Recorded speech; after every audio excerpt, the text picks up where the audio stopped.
Hello, everybody, and happy Christmas Eve from the Retro Monster Truck Review. We hope you have a great holiday tomorrow on Christmas, but we wanted to pop in here and give you one episode to really enjoy and savor this holiday season, and we could think of really one that was no better for a Christmas episode than to go down to some place where it's nice and warm, and that's Tampa, Florida in 1991 for the United States Hot Rod Association Monster Truck Challenge. We couldn't think of a better Christmas gift to give you than, of course, the rivalry between the big three at this time. We've got Bigfoot, we've got Bearfoot, and we've got Taurus all lined up here in this event. Bearfoot is on a championship defense right now. It's trying to build points, gain more points on these guys.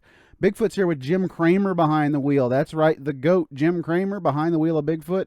And Jackie Jr. is trying to put Taurus back on the map here as well in this 1991 season. We hope you all are going to enjoy this episode, but we got to say thank you really quick to everybody that subscribes over on our YouTube channel, as well as likes and comments on the videos. We do enjoy reading those, and we do enjoy replying to you guys, even though it may take us a couple of days to get to it sometimes. We're still going to reply to you every chance that we get. Also, thank you for the follows on Spotify, the downloads on Spotify, and always, of course, those Apple 5-star reviews over there on the Apple iTunes, and any other podcast format that you listen to us on. We greatly appreciate you taking the time out of your schedule to give us a little bit of a listen. I've rambled on enough, though, guys. This is Tampa, 1991, here on the Retro Monster Truck Review.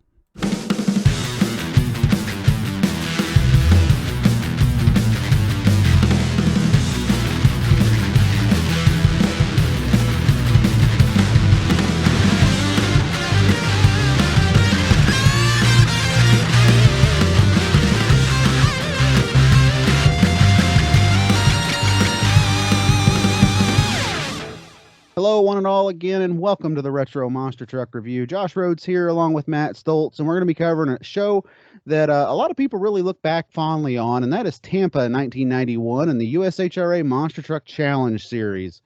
Matt, I got to tell you, this venue, this place, Tampa, Florida, big crowd, it's got the hype of being everything that the lineup suggests. This is one of the marquee events on the USHRA tour back in the day. This is the Super Bowl of motorsports, the 7th annual event. Yeah, February 9th, 1991 is when this aired. The show was on ESPN Speed World, of course, the Monster Truck Challenge, hosted by Brett Kepner. And Chris Chapman is also on this episode talking the pulling side of things. But the location here is Tampa Stadium, and it was always known as the Big Sombrero due to its shape. I mean, it does kind of look like a sombrero. It's aptly named, and it's one of the stadiums that just has a legendary history. It opened in 1967 as a home for the University of Tampa Spartans football team, and they kind of built the stadium hoping, with a little nudge from the NFL, that maybe we'll get you an NFL franchise someday if you build this stadium. And about a decade later, they would get that with the Tampa Bay Buccaneers via NFL expansion, and they ran a bunch of big events through that stadium in a variety of different entertainment industries, a lot of concerts. And we had two Super Bowls, Super Bowl 18 and Super Bowl 25 were held here at Tampa Stadium, the Big Sombrero. And it, unfortunately for us old fans of architecture, it was demolished in late 1998. And then they moved into the Ray J next door. Yep. Now it's Raymond James Stadium over there. The Buccaneers have a nice, I don't know, it's a pretty old home now, but it's still a very nice facility that they have over there. Of course, Tampa Bay Buccaneers, most recent Super Bowl winners as well. This crowd, though, that we have here in 1991, 49,800 estimated, almost 50,000 people here just to see the monster trucks. And those folks are really just some of the most dedicated fans that this industry has. Those Florida shows are known for having huge crowds and legitimate sellouts at a lot of these places year after year after year. The Big Sombrero had a huge seating capacity, and we see that there's some end bowl seats that are still open, but estimated attendance of 49,800. I don't think they're inflating that much, if at all. It's just a ton of people, all those bleachers up in the upper deck on the sides. Man, it had to be so hot sitting up there, and I bet they were glad that they were doing this event at night. Yeah, I bet they were too. Just by some of the shots that we see in this episode of Monster Truck Challenge, this crowd is into this show. And that's almost with every Florida show that you look back on throughout the history of monster truck racing. You see the crowd in the background just going absolutely, as Gorilla Monsoon would say, going bananas back there for almost every little thing that happens. Well, some of that may be a little alcohol-infused excitement, Well, perhaps. Budweiser fueled. Well, there's 49,800 Florida men down there This is in true. the crowd. So who knows what could have happened before or after the event. Now, our lineup for this event warrants this big crowd as far as I'm concerned. We're going to lead it off with Bigfoot number 9, driven by what many people consider the man at this point as far as Bigfoot goes and as far as monster truck racing goes. They call him the GOAT, Jim Kramer. Smooth as in Bigfoot 9, newly refurbished to a degree. We've got the Firestones looking nice on Bigfoot number 9. They put the F-106 Rockwell axles underneath it, and they had to meet the 10,000-pound weight for the 1991 Monster Truck Challenge series with the Camel Mud and Monsters U.S. hot rods. So a little bit heavier version of Bigfoot 9. The original design had that thing under 9,000 pounds with the Carrero axles, but having to put the heavy equipment underneath it for this new season, and the truck's still looking pretty good. Speaking of heavy equipment, how about your 1990 points champion? We covered that show in Chicago a little while ago. Completely different truck here for Fred Shafer. Barefoot number 10, the old front 4-link suspension for Fred. And I got to tell you, it looks like it's going to work really good for him. It's a pretty new truck. I think it's only his third weekend out for the truck at this point. And something I found interesting doing some research for the show, they were advertising Todd Blazer driving Barefoot for this show in the local papers. So I'm not sure if there was a scheduling shakeup that Fred decided to do this Tampa show instead. But even in the days leading up to the show, they were saying Jim Kramer and Bigfoot, Gravedigger's going to be here, and Todd Blazer driving Barefoot. So not sure what the story was there, but here we go. We got the number one driver and the number one Barefoot truck at the big show. Speaking of number one drivers and number one trucks, Gravedigger number 3, Dennis Anderson. This is advertised during the show as the first time that Dennis has brought a Gravedigger down this low into the state of Florida. And I got to tell you, having Dennis here, you got the top Bigfoot driver, you got the top Barefoot driver, and you've got the top Gravedigger driver. And we're not done yet, are we? No, we are not. We got Nightlife with Wayne Smozanik next. I got to tell you, probably the most mispronounced name in monster truck racing. We'll talk about that a little bit later in the show. Invader, of course, with Ray Perkowski. No problem in Ron Dennis. Taurus 3 with Jackie Willman behind the wheel. And then following him up, your 1989 TNT points champion, the Equalizer with Greg Holbrook behind the wheel. Holbrook starting to get a taste of these big stadium shows now that they're on the USHRA tour. Again, this is after the TNT buyout, so a little bit different environment for some of these drivers coming in. No problem had run with US Hot Rod before. But, Smozanik, having recently bought the truck from Dave Wysorek, that he's kind of new to all this, and Holbrook, kind of a stranger in a strange land. He's used to the dirt tracks and the fairgrounds from the TNT Monster Truck Challenge, getting thrown into an absolutely huge venue here in Tampa Stadium with all these people looking down on him from the big bowl. That is true. And in case you guys weren't counting here, star-studded field, your 1989 TNT points champion truck, your 1990 USHRA points champion truck, top contenders with their number one drivers behind the wheel. I mean, every truck in here legitimately has a shot, maybe with the exception, I don't know, Wayne Smozanik's still very new at this point. Ron Dennis is still very new behind the wheel and no problem. Ray Perkowski's still very new behind the wheel of Invader, but at the same time, this is some top tier equipment with some top tier drivers behind the wheel. And I think that is exactly why this show sold that many seats. It is, and let's not forget that Ron Dennis took an event win in no problem in 1991 as well in this season. So he's no slouch. He's pushing that truck pretty hard, filling in for John Moore. I believe John had back surgery or something akin to something related to his back where he couldn't drive this first quarter, and that's why Ron filled in. And he did a yeoman's job throughout this first quarter, representing the no problem name. That he certainly did. And here he is in this, like I said, big star-studded lineup. He gets to really show what he can do out here. Show starts off almost immediately. This show is like action after action after action as they start to produce it right here. Starts off with Bigfoot and Barefoot being featured in the cold open, setting the stage for the event finals. And I'm kind of feeling the same way that you did when I read your notes on this. I don't understand giving away your final round before you even get into the broadcast. Yeah, I mean, it doesn't make a lot of sense to me. You have the talent and the big names here to really set the stage for a night of action without focusing on just Bigfoot, Barefoot. basically they did this for all these shows for 1991 that GRB produced, and I'm not sure why they did it this way. I think there's just so many other ways that you can do it. It just made watching like the first 3/4 of the show pointless. We know who's going to come down to.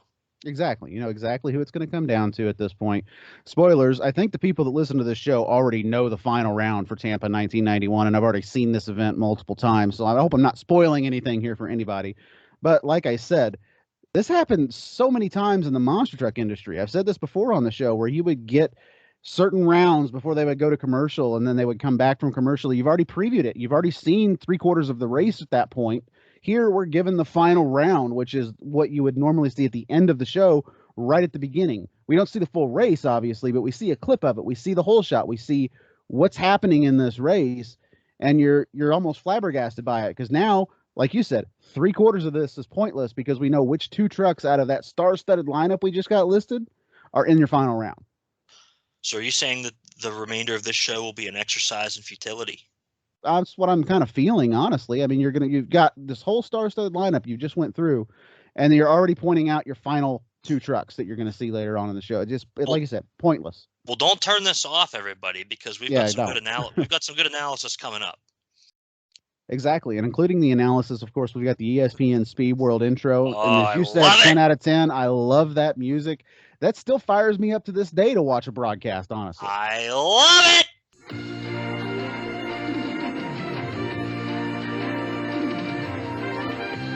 ESPN, the world leader in motorsports coverage, presents Speed World.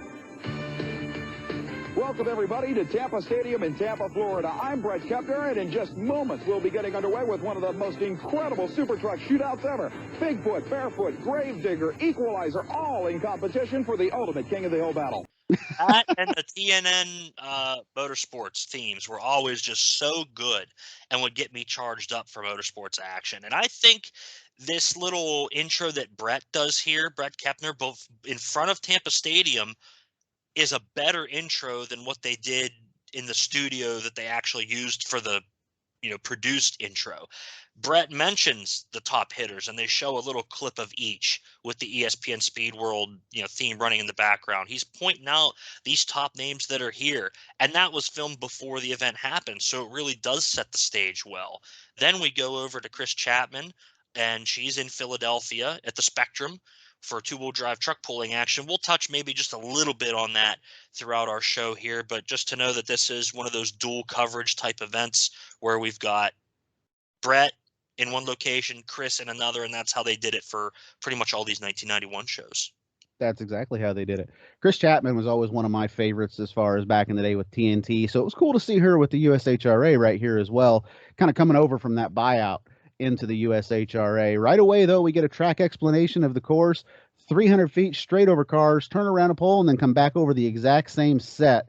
I've ran a variation of this on an RC style course, but watching this in action right here, this is still a very tight and very entertaining course, honestly. It's such an interesting departure from what would be a normal U-turn type track, because you would think that it's kind of the same, but the way that you have to approach the turn and the entry and exit of the turn is so different because it's so much tighter and your angles are all completely different, that I think it makes for a more challenging course in this aspect because there's so many more variables at play here. I kind of agree with you there. You're looking at normally like a J-turn course is like a 180-degree turn. Here, you've got to almost do a full 360 and come back around and hit the same set you started on, which, by the way, has, 10 cars or so in it. It's a long stack. Yeah, a long set of cars, and you're going to be landing on them for sure in the first leg because you're starting right before the jump. So you're going to be driving on the cars. You've got to exit off the cars, set yourself up for the corner, which comes up pretty quick. Get around that pole, and there's a little bit of room before you hit the end of the stadium there, where if you take that turn too wide, you'll lose a lot of time. It's a challenging course. They ran this for 2 years in a row, 91 and in 92, and it really tripped a lot of guys up both years. Yeah, and I honestly would like to see this come back, say, at Tampa this year. Hey, I'm talking to you, Monster Jim. But anyway, we start our show off here in Nightlife. Wayne Smozanik launches over the car as well, then slows down a little bit for the corner, comes to almost a complete stop. Then he goes up to line up for the second set of cars. It's kind of a slow run for Nightlife at a 23.82, but Wayne, at this point, still getting used to this truck, I would assume. Very much a newcomer, and the Nightlife truck always looking good. That candy red, just absolutely beautiful every time you see it. I prefer the old step-side truck compared to the one that he built, that Wysork built second here with the longer wheelbase. I thought it looked cooler, but this one still looks good. Smozanic, again, the newcomer, 23.82. He's the first one across the cars. We'll see how that, pairs up to the rest of the competition. Now, just looking back at Nightlife, you talk about that paint scheme. I loved it too, but when you looked at it on TV as a kid, I still chuckle at myself at this, but I always thought, man, Folgers Coffee would be a great sponsor for that truck, just because it's the colors of the can and that truck were pretty similar at the time. I always thought that'd have been a good sponsor for it, and Nightlife as well. The name fits with the coffee brand. That I think you're a marketing genius. See, that's what I thought. Yeah. The old Nightlife blend, ladies and gentlemen. There Yeah. you go. And, well, you finish your Nightlife, and then the best part of waking up is Folgers in your cup, right? There you go. See, now you're a marketing genius. You're coming up right there. Who do we got next? It looks like Mr. Kramer. Yeah, Mr. Jim Kramer and Bigfoot number 9. He comes off the line. A lot better run right here. Sets up for the corner. Kramer actually jumps it a little bit off to the side, lands sideways on the cars a little bit, makes that corner, comes around, and you're going to see what your fast times are really going to look like here as what many people consider the GOAT. Jim Kramer lays down a 12.15 ET for Bigfoot. I find it interesting that Jim decides to go to the left off of the cars because you can make this turn either direction, I'm pretty sure. Mm-hmm. And he chooses to go into the turn away from his cab. So he's steering on the left side of the truck. This is still a left-hand drive truck with a front engine. And that sets him up for a corner that he can't see quite as well. You see he runs a little bit deep and then pulls in tight and almost wipes out the pole on corner exit. I'm going to keep an eye on that, see if he maybe changes up the strategy a little bit for the rest of this event or if he's going to keep doing that. Regardless, he sails over the cars for a 12.15 ET, of course, much faster than Nightlife. Yeah, much faster, well over 10 seconds faster almost. Invader with Ray Perkowski coming up here. He takes a similar strategy off the exit of the cars to the side, but it doesn't work as well with this heavier truck right here. The turn is slow.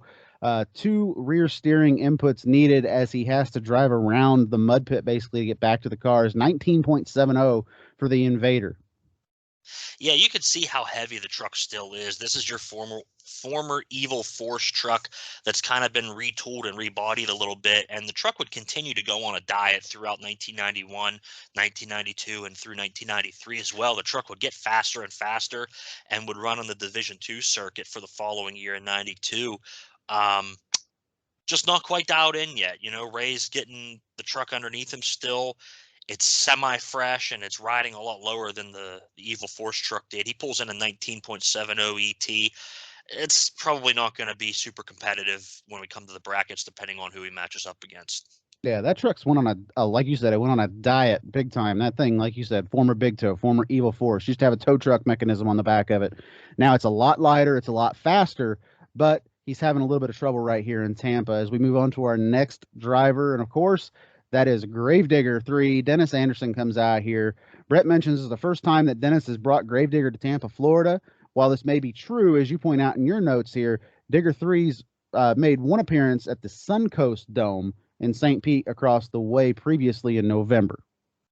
Yeah, the USA Motor Spectacular was at the Suncoast Dome in St. Petersburg, just across Tampa Bay, and it's generally considered to be the same metro area, Tampa Bay, St. Pete.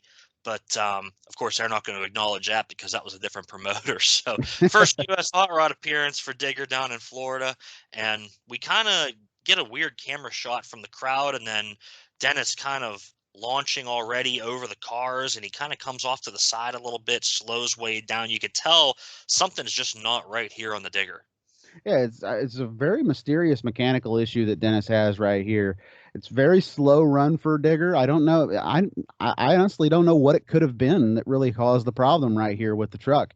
It's very slow, very sluggish. Dennis clocks in at a 22.51, a very non-Gravedigger-ish pass from Dennis Anderson right here. Yeah, and I'm not sure what the issue is because the truck runs through the corner just fine. He carries speed, but he just slows way down for the straightaways. I mean, maybe he's trying to save the equipment. That doesn't sound like Dennis's style to me. Maybe there was an issue we didn't know about. Yeah, it could be something that we just did not know about here with the Gravedigger machine. Like I said, slow run for Dennis, very uncharacteristic for the Gravedigger machine going in from qualifying to round number 1. No problems coming out here next, and we get a little bit of an interview with Ron Dennis. Says all the trucks are top; they're the top trucks in the country, but he's going to win. I love the confidence from Ron right here before his qualifying run. I mean, he's doing well this quarter. I can't imagine why he wouldn't think he'd at least have a shot of winning here. I like the way that they cut into his run, and it looks like he shot out of a cannon over the blue set of cars with a close camera angle. Yeah, good first half of the run for Ron here, right here, but he bounces into the corner a little bit, has to slow way down, and then hammers it for the second half, pulls out a 17:59, so he salvages the run a little bit right here. Honestly, though, when you look at the no problem machine and you look at that corner at the end of the track, you would think it has probably a bit of an advantage being able to take that corner as tight and as short with that short wheelbase.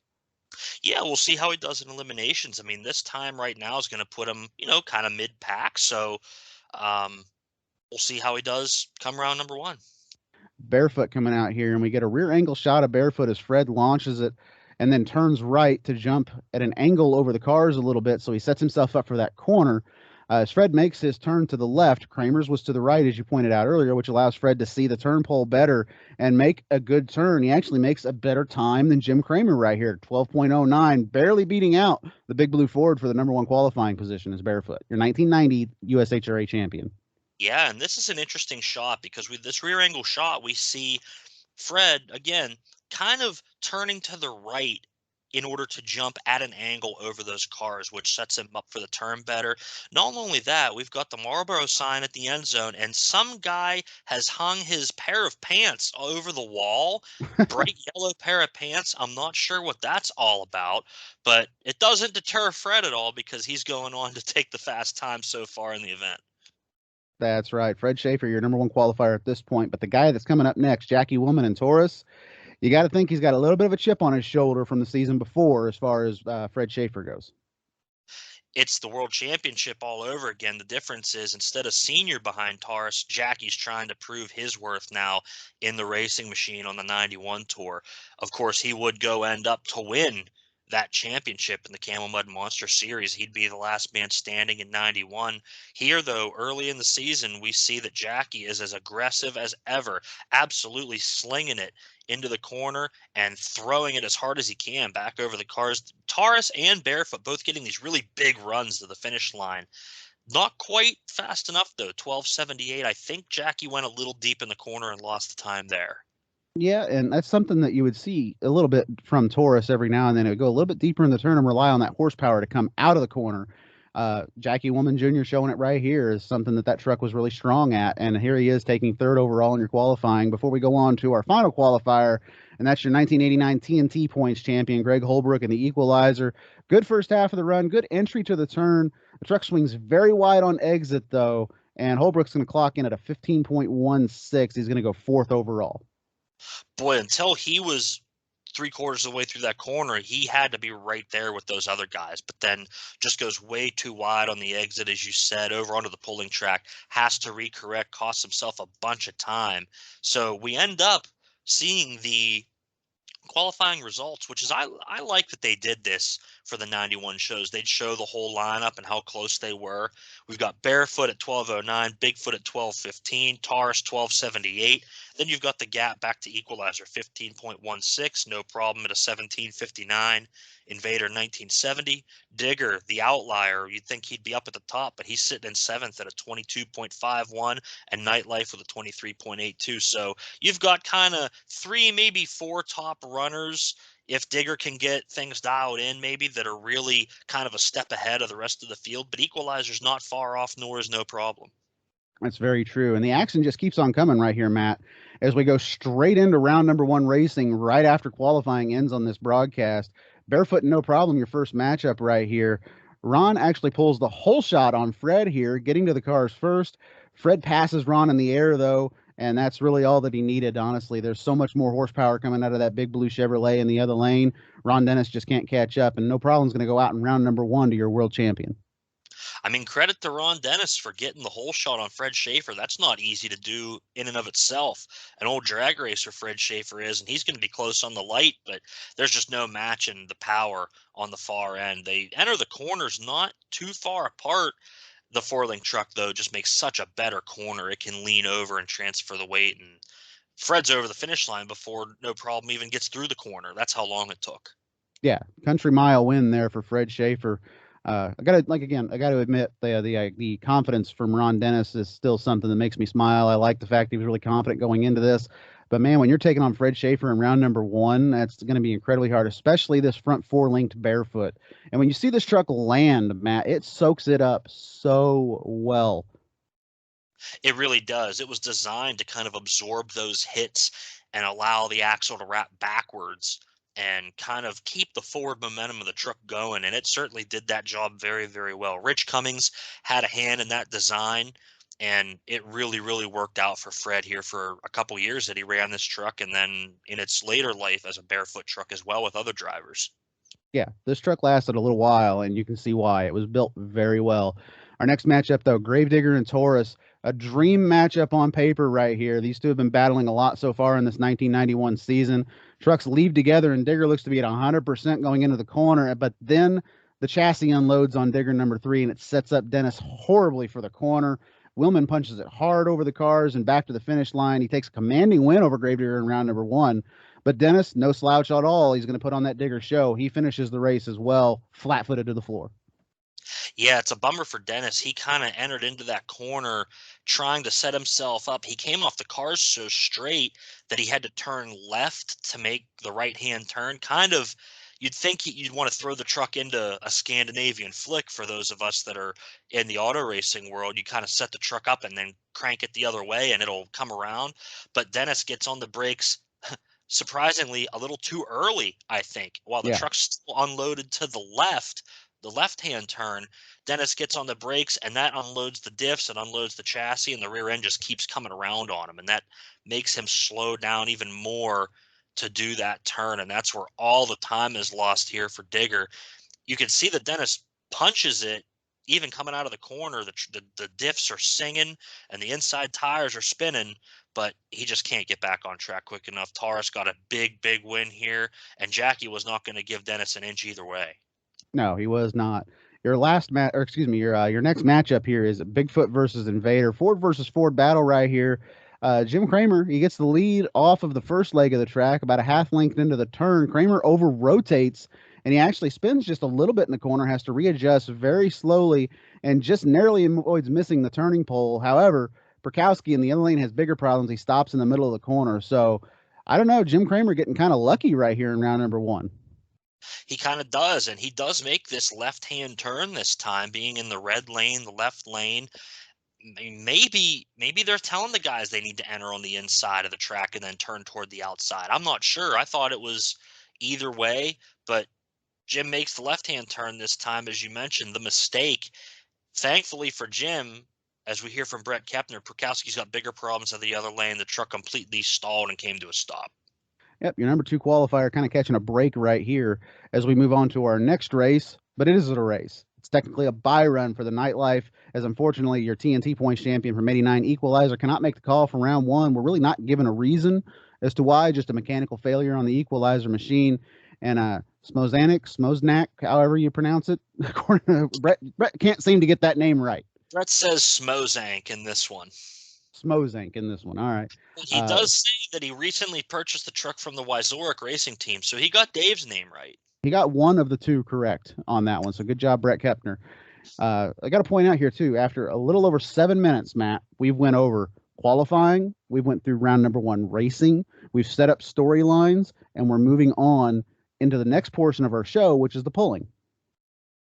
Yeah, I mean, kind of equal billing at this point between the monster trucks and pulling, so they're really moving to get things through here. We've already got the semifinals set, and we're only not even a third of the way really into the show. Exactly.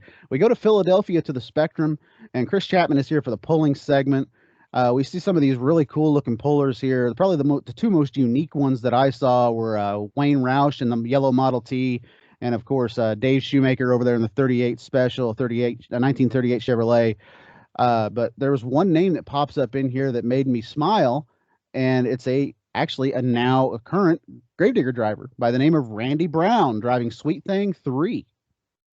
Yeah, I mean, this is some of Randy's earlier years in pulling before he even had the Thoroughbred, which I'm sure was probably the same truck rebodied. But here it's called Sweet Thang 3, and he's here in Philadelphia, or excuse me, Philadelphia, doing the polling here. And some of the guys I'm noticing out on the floor, we've got John Blaney, one of the legendary U.S. hot rod tech officials from over the years, and has been doing pulling and monster trucks for years and years and years. They've his daughter Jackie, also an event official, so that runs in the family. They've been a big influence in our area doing our local fairs and tech official work at all the monster truck shows in Western Pennsylvania. So shout out to that family. I hope they're doing well down there. I think they're somewhere in Fayette County, somewhere just south of me. So the pulling guys, they all run tight together. I'm just kind of getting back into that world. I got a buddy, Chris Uhas, if you're listening, he sucked me back into the pulling world this year. I got to go to a couple fun shows. My personal favorite out of this whole field, though, right here is the Good and Plenty 1990 Ranger driven by Butch Lepley. I probably mispronounced his last name. A very clean-looking vehicle. I really liked it. That's what we got in our first pulling segment of the show. But then we're going to go right back into it in Tampa for our semifinals. And here they're previewing these rounds, and they're also previewing them by showing portions of the race before they go to commercials of these two races that we're about ready to see. Again, they're giving away a little bit before we actually get to see it. Yeah, it's kind of weird. You think, I get maybe lining them up at the line or something, but don't show the race in action yet. That's what we're going to see when we come back from commercial. And you've got so many clips that you could have used other than that, from qualifying, from round one. Anything could have promoted this, featuring these trucks. You could have shown a clip of all four of the trucks in the semifinals, one after the other. Instead, you're showing a clip of these trucks. They're actually racing each other in the semifinals, and you're giving away some of the action before we at home get to see it. I would agree. And I'm wondering here, as we come back from commercial, maybe if this semifinal round was maybe right after intermission or something, because all of a sudden, like, half the crowd that was there is gone. Yeah, I noticed that too. A lot of people were gone after this. But hey, this is also 1991 USHRA. This could have been pretty late at night at this point as well. They also had a polling event going on here. They had, I think they had mudding as well going on here. Semifinals of monster trucks could have been at 11:30, 12 o'clock at night almost at this point. Very possible. You've got the stunts, you've got the pulling, you've got the mud. Hey, it's the Super Bowl of motorsports, and I hope you got your caffeine in you before the show started, because it's going to be a late night. That it is. But hey, if you got to stick around and you got to watch it, Bearfoot and Taurus, your rematch from the 1990 championship. And Brett, of course, has got to lead into it by saying they just flat don't like each other. Yeah, I mean, we go in here matching up again, the world championship race again, and they're lined up at the line here, and then they kind of just break into an interview with Fred Shafer. Yeah, all of a sudden you're expecting the race to go, and then all of a sudden, hey, look, I'm Fred Shafer, and I'm here to talk about my famous truck. He talks about the new front four-link suspension design, third week out for the truck. This design, they show a really good clip of this as Fred is talking about it, coming over the cars and landing, and you see just how well that this front four-link design is soaking up the landing. It's like it doesn't even look like it moves Fred in the cab when he lands on that nose. It absorbs so well, and if we ever get another racing series that's kind of more racing oriented, I'd be interested to see if somebody tries this design again, because it really does work in my opinion, and it just soaks up all those obstacles so well.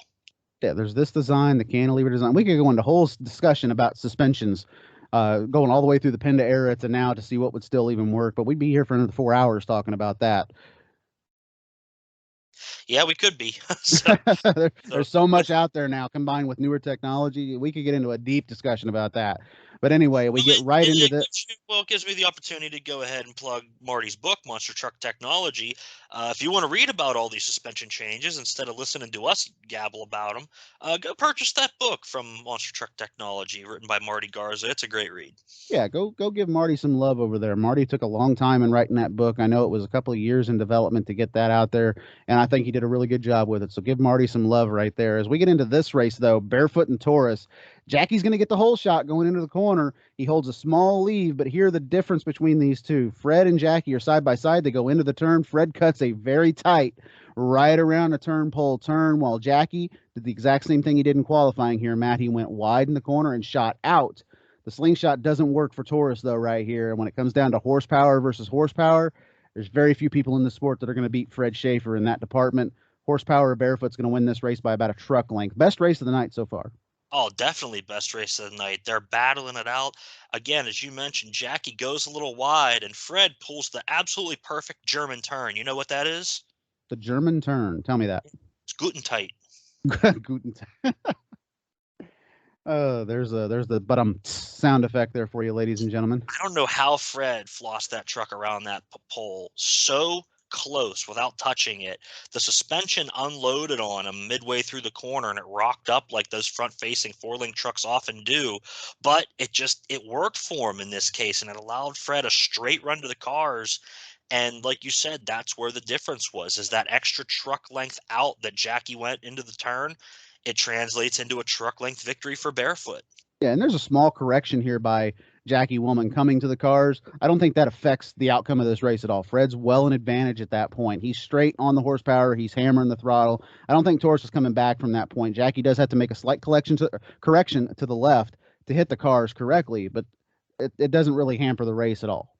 Yeah, I mean, Jackie was maybe catching Fred at a little bit by that point, but he wasn't going to reel him in by the finish line. And that little adjustment kind of evened out their speed to the cars and kind of maintained that gap. We hear Brett say, he may not look it, but Jackie Willman is madder than he's been since the last time he lined up against this machine at the end of 1990. Of course, it's Jack Jr. behind the wheel here. The rivalry's still in effect, though. And I love how they consistently refer to the battle from the year before during this race. The best part of this, though, is the end of it whenever he says Fred Shafer's pulling back to the pits with a look of smug satisfaction. I mean, I would too. You're going to the finals down in Tampa. Yeah, going to the finals in Tampa against this lineup. You're already a world champion. I mean, what's not to love? Number one qualifier at this point. And arguably, he's had the hardest side of the bracket to come through as the number one qualifier. So, honestly, you would think Fred Shafer's probably the more prepared racer going into the final round. Fred has also been able to put down two absolutely just about perfect runs now. Between the qualifying run, I mean, he did well in round one as well, but this round two race is just picture perfect. So exactly. I think Fred's got his rhythm down. He's got the reps under him, whereas some of the other guys kind of haven't had that chance to really dial in their rhythm just yet on this track. Our next race right here, Bigfoot and Nightlife. Bigfoot number 9 taking on Nightlife here. Brett calls this a lopsided matchup. And truthfully, it kind of is. He's calling it the truth right here. We've got a newcomer behind the wheel with Wayne Smorzank behind the wheel, taking on Jim Kramer, a veteran, seasoned professional driver right here. Of course, Wayne Smorzank. I'm talking what Brett mispronounces the name again here. Third mispronunciation of the night, by the way, for keeping track at home. Yeah, no kidding. And I'm going to go back one race on my little tracker here. That Bearfoot versus Taurus race, Jackie did enter the turn on the far lane, making a left-hand turn. So it was fair game. You could go around that corner either way, and we'll see how Kramer, again, back in that right lane, how's he going to handle it this time in this race against Nightlife? Trucks leave together, but the lighter Bigfoot gets up and over the cars first. Kramer, again, makes an outside corner to the right, away from the cab. Swings it pretty wide here. Thankfully, so does Smorzank. And Kramer actually carries the advantage out of the corner, and it's obvious the finals that we're going to get here now, Bigfoot and Bearfoot, as Bigfoot's going to go on to take the win here. An interesting job by Kramer, though. He's going to the right on the corners. Yeah, back to making a right-hand turn. So I think that's just the way he's coming off the cars. He's shooting down that middle each time, no matter which lane he's in, and then making the outside turn. And boy, with a left-hand drive truck, I don't agree with that strategy. I'd want to be making a left-hand turn every time, even if you kind of have to get around the end of that mud pit on corner entry. We saw it from Willman that you can go just as fast in that lane, making that left-hand turn. It's just that Jackie went too deep in the turn rather than, cutting a nice tight corner, and that's where he lost his race. So I'd say Kramer's strategy is a little suspect in my opinion. His strategy may be suspect, but he still, by doing the same strategy, was the number 2 qualifier by not very much on Fred Yeah. Shafer right there. So Yeah, you could argue that maybe he was more comfortable making that right-hand turn. He maybe is. I mean, he's getting the job done so far, but that said, he has had a much lower curve of difficulty to go up against. In round 1, he's up against Invader. Round 2, Nightlife. Kramer kind of had a free pass to the finals in reality, whereas Fred really had to fight his way there. Yeah, Fred had to take on, no problem, a winner on the 1991 series, and then turn around and has to take on his championship rival from the year before in the best race of the night. Like I said earlier, he's probably the more seasoned guy going into this final round over Jim Kramer because he's had to push the truck a lot harder than Kramer has. Yeah, and as we get to the end of this race here and the truck shut down, they kind of jump over to a shot of Bigfoot just kind of sitting there in the shutdown area.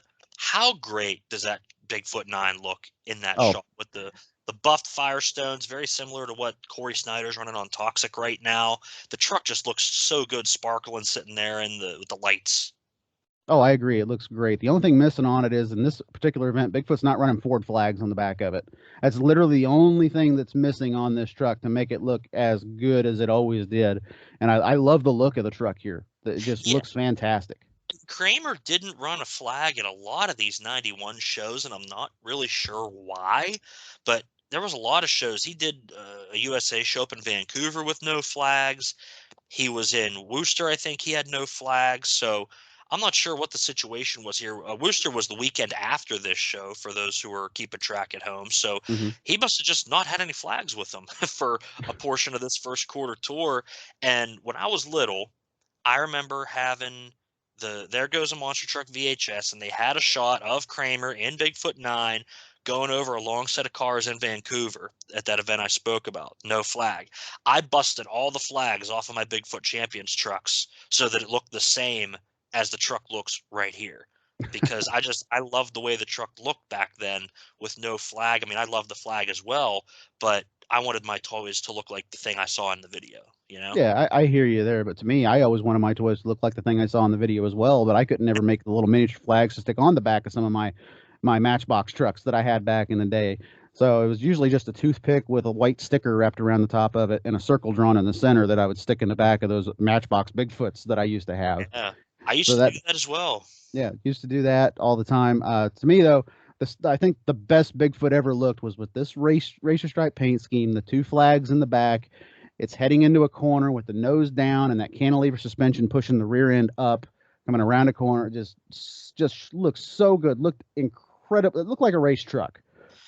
That's the best explanation I can give it. That to me was the best looking of Bigfoot. Yeah, and you got to have the Hot Wheels logos on the side too. That too, yes. You got to have those Hot Wheels logos on there. Of course, Hot Wheels back with Bigfoot now, by the way. If you want to go get some Hot Wheels Bigfoots, go to your local Walmart or any other store that happens to be selling Hot Wheels. And I can't believe, maybe, I don't know why they haven't done it, but guys at Bigfoot, if you're listening, put that logo back in that same place for a couple shows at least to give us old school guys a little, punch right in the feels, because I want to see that logo back on the side of the truck like it was in the old days. Yeah, I don't blame you there at all. We get to our finals, though, now, Matt. Bigfoot and Bearfoot, blue Ford, blue Chevrolet. We've said the story a million times. They're within 20 minutes of each other, 30 minutes of each other, inside the city of St. Louis and outside in the city of Pontoon Beach, Illinois. Camel points between these guys is on the line. This year, it's $150,000 to be spread throughout the field. So not only do we have arch rivals, not only do we have Ford versus Chevy, but here's the other factor. These two are the original drivers in the sport. Yeah, they are the original competitors in the racing series here. It's a top-notch final here in Tampa. That it is. Fred Shafer's going to grab a very small hole shot here, and all of the angles that they go off of the cars, the ISO view of Bearfoot going into the corner right here. But then Kramer chooses that outside again, and what happens this time is unfortunate for him. He actually cuts it too tight, and he wipes out the turning pole. And unfortunately, that's going to just hand the win straight over to Fred Shafer and Bearfoot, who gets to add to his points total going into the next rounds. Man, the Tampa curse continues for the Bigfoot team. In 1990, John Pyatt not able to quite get the job done in Tampa and doesn't get the event win. Here in 91, Kramer wipes out the turning pole, and we see Fred here. Boy, he just about got into the mud pit on that final run of the cars, didn't he? Yeah, he just about clipped it with the right front tire. But hey, like you said, though, he's seasoned. He kind of knows exactly where he's going on this track. He probably knows exactly how far he can push it before the truck gets to a certain angle. And Fred, just like I said, perfectly straight going over those cars. It's the truck is working phenomenally for him, and it's only its third weekend out. Imagine what that truck's going to do down the road. It's going to do a lot. It's going to take the 92 points championship. And speaking of 92, that Bigfoot curse carries into 92 as well, because Andy Brass in Bigfoot 8 the following year on this same track in Tampa going to get called on a turn pole penalty as well. So Bigfoot just not having a great luck here in Tampa. Off the top of my head, the last win in Tampa was in 89. Kenny Kelling was driving. So, I mean, they weren't there in 93. I don't know who won in 94. Kenny Rambo, Well, you need to fill us in on that one. if you look back in 88 too, Bigfoot was just there to do a long jump. It wasn't competing in the actual racing. So 88 was a long jump. 89 they won, and then 4 or 5 year stretch they didn't win. Yeah, I mean, this is when the compete level really goes up in U.S. Hot Rod, and they're throwing the big guns at the series this year with Kramer, and he comes up so close and just ends up losing out in that final weekend to Willman, and comes up, I think, second or third in the points again. So they just never got the job done in U.S. Hot Rod points series. Bigfoot never took a championship, which is a real bummer. Yeah, it's also a real shock when you look back in the early days of the USHRA. Bigfoot dominated everything. Now, Yeah. when the points championship starts coming around, the big money's on the line. It's these other teams that are putting it to the big blue Ford. Yeah, and we see the final interview with Fred here at this show, and says that this one meant a lot to him. Bearfoot stands out among all the top trucks on this night. Fred says he didn't know that Jim had taken out the pole. He wasn't going to let that affect him. He was driving his own race. So Fred staying focused, getting the job done with the new truck here in Tampa, demolishing all comers in the Sunshine State. Yep, Fred, Shafer, and Bearfoot, your winner here. A few things that I've heard over the years about this particular event.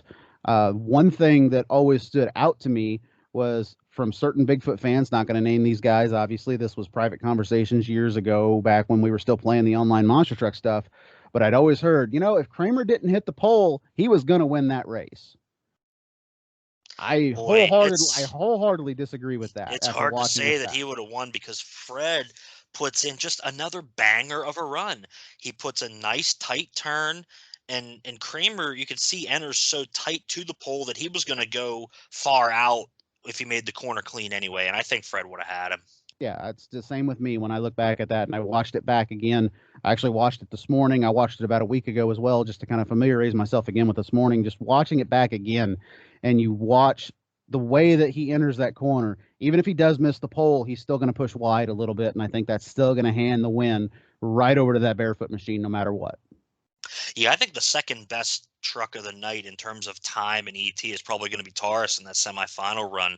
He really put in a fast run. It's just Fred's run in that round was a perfect run. You weren't going to beat him on this night. Yeah, you were just not going to beat him. Like you said, from qualifying to the final round, Fred Shafer was the most consistent driver out here on this track. And it shows, because he's walking away with the points. He's walking away with the money. He's walking away with everything as the winner and champion on this night. On the rating side of everything, Matt, let's jump right into that. The way I looked at this show is when they're actually in the broadcast and they're going through everything in the broadcast, they do a very good job of telling your story from qualifying to the semifinals, to round one, to the semifinals, to the finals. They do a very good job telling that story. The thing that completely ruins it for me is the fact that we get advertisements before going to commercials and coming into our show, really, of just giving away certain matchups that we're going to see. And it drives me insane when I see that. That's automatic 2 points down for me no matter what. Yeah. Every time I see that. So I had to drop my rating. I was originally going to give this an 8. I had to drop it to a 6 because of I cannot stand that fact that they give away matchups before they actually happen for the TV audience. Yeah, that's a real frustrating thing as well. We mentioned that the GRB produced shows. The way that they chose to edit it together, really, and the way the directing was done, I'm not much of a fan of it. It's such good action on the track, and the TV kind of takes away from it. I think if this had been like a '92 broadcast style show with the single commentary, and Brett Kepner does a great job. Don't get me wrong; his commentary Yes. in the studio really is good. But comparing to like the '92 shows where you have like Ken Brew in a booth and Joe Lowe, I'm talking that kind of format. Even keep Brett on commentary, but I'm saying that format, I think would have worked a little better to introduce these stories in a more um, natural way rather than kind of forcing it in the editing room. I Hmm. think that's how I look at this. Um, that brought my initial score down to a 5, but Chris Chapman's teased hair brings it up to a 5.5, and Kepner's leather jacket is always worth a half point as well. So I'm back up to a 6, right even with you. We get the close out of the show here with Chris in Philly again, and Brett in Tampa in front of the winner on this night, Bearfoot. They're in their respective locations. The show ends quite abruptly, as a lot of these shows did, with a couple closing shots and the credits, and that's it. Yeah, usually, and honestly, the good thing here is we don't see a random clip of Bigfoot with ET popping up at the end of the show too. That's great as well. Yeah. But I want to point out too, winner of the overall points, or the winner of the overall on the pulling side, was the flashback machine. I can't remember the name of the driver. I just remembered that the flashback machine won. So congratulations to them as well. The pulling side was entertaining as well to watch. But like I said, though, they did a great job telling the story from all the way to the finals. Another complaint I could throw out there, it's a minor one, is they should have had somebody in the booth for Brett to bounce things off of and him just reply to as well. It's always good to have another voice on the show, and I think they figured that out in 1992, which is why you had another voice in there. Yeah, because even though that '92 stuff was all post-produced, they were still simulated interaction between Ken and Joe, Yes. when they would throw the show back and forth to each other. Here, Brett, has talked online about the marathon recording sessions that he used to do. They recorded so many episodes for this season, and a lot of them didn't air in America. I mean, they were airing stuff all over the world that GRB was putting together for this. So there were events that probably we never got to see, and maybe they're on some tapes in PAL version somewhere over in Europe that we haven't seen, because there's been some pulling and mud racing that have popped up on YouTube in the recent years from '91 that we never got to see, that was broadcast on Eurosport. So maybe someday we'll get that elusive San Diego '91 show that they filmed, and maybe some of the other stuff. But I don't think we've had any of that surface just yet stateside. Yeah, well, if you guys are listening to this show and you're overseas and you might have some of those episodes that haven't popped up for the USHRA 1991 series, we want to see them. Find a way to upload them. Yes. There are people over here in the state. If you can't convert it from your VHS tape, there are people in the states that can. Just make a post and somebody will be able to take that tape off your hands to get it up so we can watch it. We'll find a way. We'll get a PAL recorder or something Exactly. to That's be what able we to can do. see it. So that's going to pretty much wrap it up here in Tampa. Next week, we're sticking in Florida down to Fellsmere and the Monster Trucks 2000, the new Thrillium. You're not going to want to miss it. No, you ain't going to want to miss that at all. I mean, that's one heck of a show right there. Talk about some of the owners and the drivers at that event that popped up out of nowhere. I didn't know Monster Truck was owned by a woman at that point, by the way. I'm a Big Daddy and Itty Bitty fan myself. Yeah, I like them too. And of course, we can never ever forget Dan Rente's two girlfriends.